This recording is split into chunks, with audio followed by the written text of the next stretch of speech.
What kind of a peace do I mean, and what kind of a peace do we seek? Not a Pax Americana, enforced on the world by American weapons of war. Not the peace of the grave or the security of the slave. I am talking about genuine peace, the kind of peace that makes life on earth worth living, the kind that enables men and nations to grow and to hope and build a better life for their children. Not merely peace for Americans, but peace for all men and women. Not merely peace in our time, but peace in all time.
Limousine was rounding the curve on Elm Street. There was a loud explosion. At the time, I didn't know what it was, but it sounded like a loud firecracker or a gunshot. And it sounded like it came from the left and in front of us, towards the wooden fence. And there was a puff of smoke that came underneath the trees on the embankment. I was talking with a patrolman Foster at the time, and as soon as we heard the shots, we ran around to the wooden fence. Were you subsequently questioned by agents of the Federal Bureau of Investigation? About a month later, I was questioned by the FBI. Did you tell them what you told me and what you told the Dallas police? Yes, I did. Were you ever called as a witness by the Warren Commission? No, sir, I wasn't. Well, we all four seen about the same thing. As the shots, the smoke came from behind the hedge. Looked over to where I thought the shot came from, and I saw a puff of smoke still lingering underneath the trees in front of the wooden fence. And this is where I saw the smoke from the third shot. The Warren Commission published just a very small portion of your testimony and used your testimony as proof that no shots could have come from behind the fence. Did they accurately and fairly use your testimony? They are wrong, because my testimony, and I made it very clear, that there was a fourth shot fired, and one of those shots came from behind that picket fence. You were a ranger during the war, correct? Yes, sir, I was a ranger during the war. Took part in the invasion of France and was shot a couple of times, so as I say, it's possibly like swimming. I hadn't heard that sound for many a year, but you don't forget it once you've heard a shot rounding, coming close to you. Did you make a statement to the Dallas Sheriff's Office? Yes, I did. How long did you remain in the Dallas Sheriff's Office that day? I would say about 3 hours to 4 hours. Were you among the closest witnesses to the limousine when the shot struck the president? Yes, sir, I would have to say that if not the closest, one of the closest to the unfortunate incident. I did get a view of something I'll never forget. Were you called as a witness by the Warren Commission? No, I was not called by the Warren Commission to testify. Mr. Bowers, how many shots did you hear? There were 3 shots, and these were spaced with 1 shot, then a pause, and then 2 shots in very close order, such as perhaps almost on top of each other, while there was some pause between the first and the second shots. Did you tell that to the Dallas police? Yes, I told this to the police, and then also told it to the FBI, and also I had a discussion 2 or 3 days later with him concerning this, and they made no comment other than the fact that when I stated I felt like the second and third shots could not have been fired from the same rifle, they reminded me that I wasn't an expert, and I had to agree. In reading your testimony, Mr. Bowers, it appears that just as you were about to make that statement, you were interrupted in the middle of the sentence by the commission counsel, who then went into another area. Well, that's correct. I was there only to tell them what they asked, and so that when they seemed to want to cut off the conversation, I felt like that was, as far as I was concerned, that was the end of it.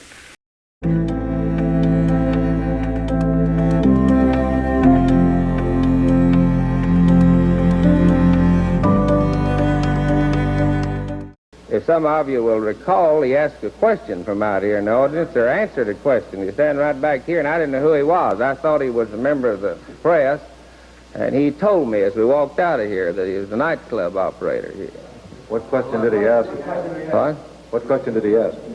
I don't remember, but maybe it was an answer, but he said something. I remember it was Friday night when I asked you to do an interview with me on the phone, and you had another call, and Ruby was hanging around in the background.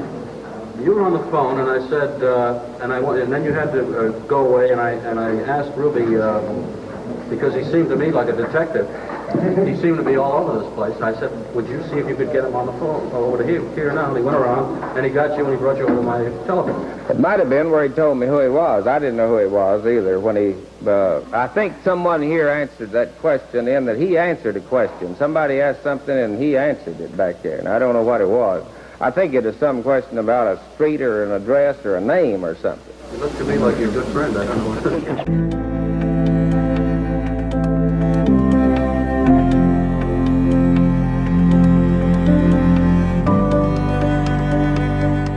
I had gotten to the funeral home with his body something in the neighborhood of 11 o'clock at night, and it is a several-hour procedure to prepare the remains, and after this time, someplace in the early morning, agents came.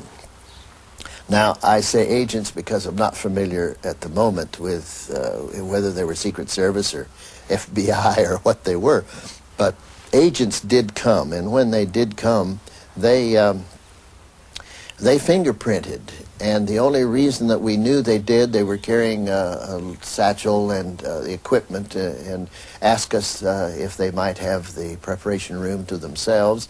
And after it was all over, we found ink on Lee Harvey's hands, showing that they had fingerprinted him and palm printed him. We had to take that ink back off in order to prepare him for burial and to eliminate that ink.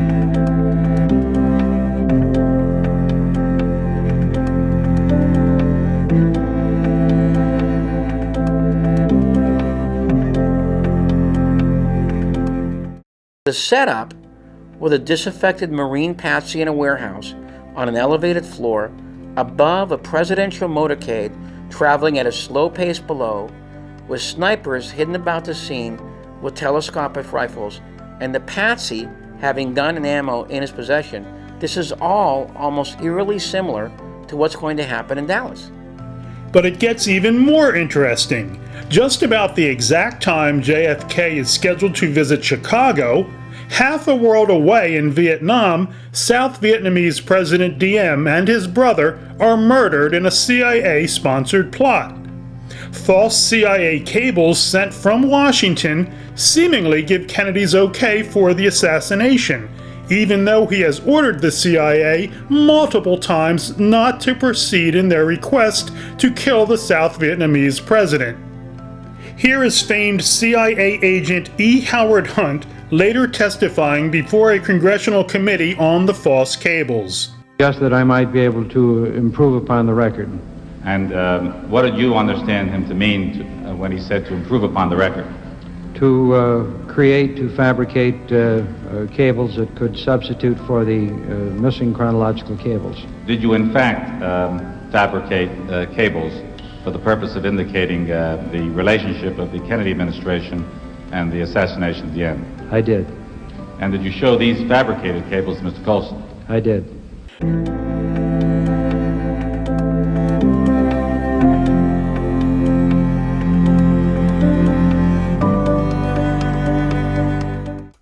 That's the testimony of Darrell C. Tomlinson before the Warren Commission. It was taken on March 20th, 1964, right at Parkland Hospital by our friend Arlen Specter. And remember, Tomlinson is the man who found the bullet. There was only one question that needed to be asked that day of Tomlinson. It was obvious to everyone. That question is CE-399 the bullet that you found that day here at Parkland Hospital? Incredibly, Specter never asked Tomlinson that question.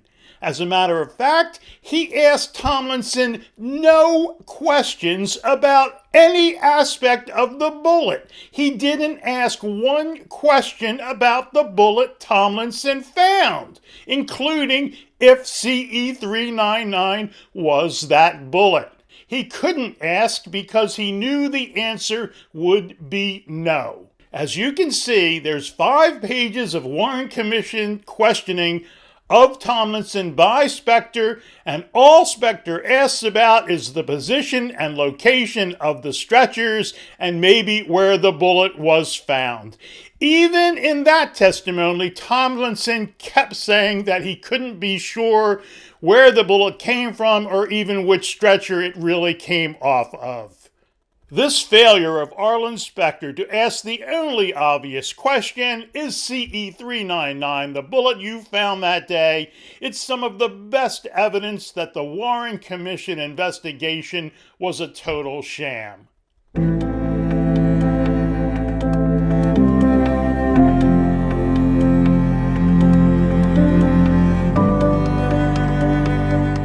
November 24th, it was at least 2 hours after the announced death of Lee Oswald. It could have been 3 or 4 hours afterwards. It was sometime that afternoon of November 24th. Mr. Howe told me that Mr. Shanklin wanted to see me and Mr. Howe in his office. What transpired it then? Mr. Shanklin reached down into the lower right-hand drawer of his desk. It's a large double drawer in which he has numerous manila folders where they keep various notes. There's a folder for each agent, and they keep various notations and routing slips, error forms, and things like that in these folders. He reached down and took out the memorandum and the note in question, and he handed it to me, and he said, in effect, Oswald's dead now. There can be no trial. Here, get rid of this. I then proceeded to tear it up. In his presence, he said, no, get it out of here. I don't even want it in this office. Get rid of it. I then took it out and destroyed it. And how did you destroy it? I took it into the washroom and flushed it down the drain. Did you testify before the Warren Commission? I did. Did you volunteer or give any information about the note or its destruction? I did not. Why not? I wasn't asked. Did you give any information or volunteer any information with respect to your instructions regarding Commission Exhibit 103? No, sir. Why not? I wasn't asked. And did you think about volunteering the information? No, sir. Why not? I was instructed when I went up there that I was to only answer the questions that were set to me, and I was not to expand on anything and not to elaborate, to only answer the questions that were put to me. And who gave you those instructions? Given to me by at least 2 officials in Dallas and at least one in FBI headquarters. They were given to me by Mr. Shanklin, Mr. Gimberling, who was a supervisor who succeeded Mr. Howe, and also by former Assistant Director Alan Belmont.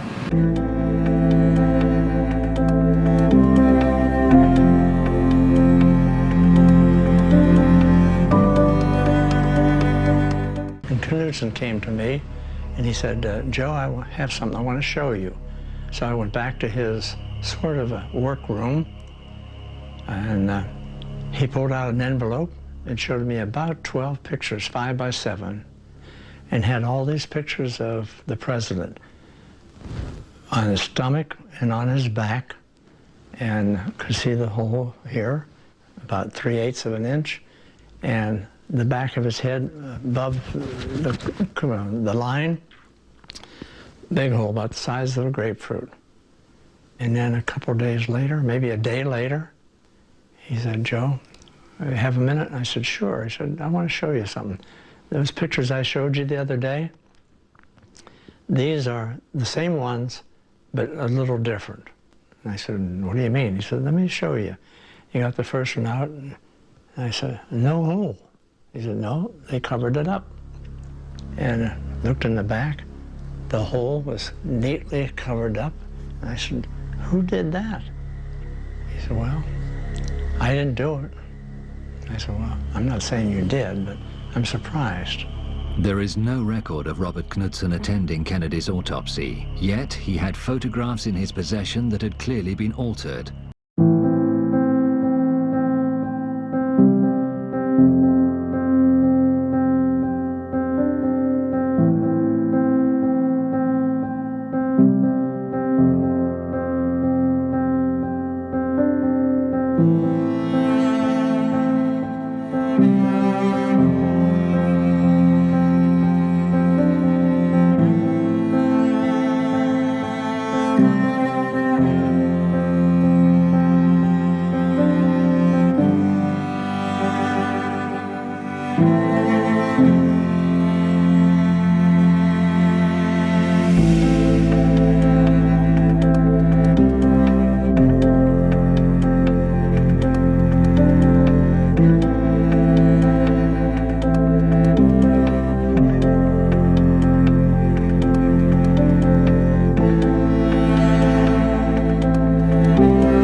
November 22nd, 1963.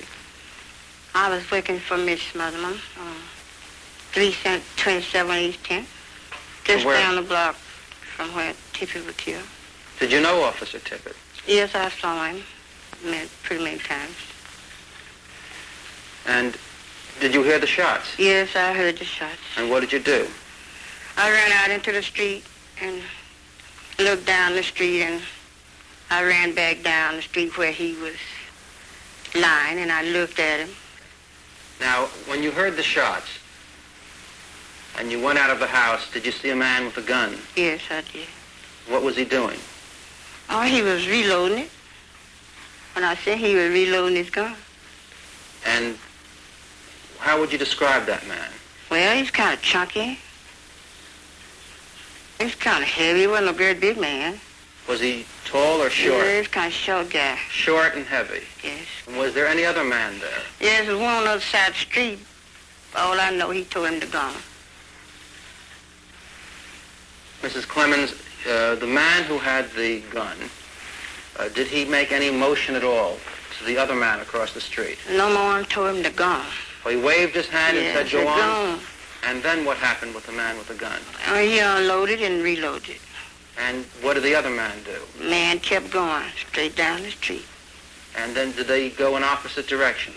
Yes, they was. They wasn't together. They went this way from each other. The one done the shooting went this way. The other went straight down past street that way.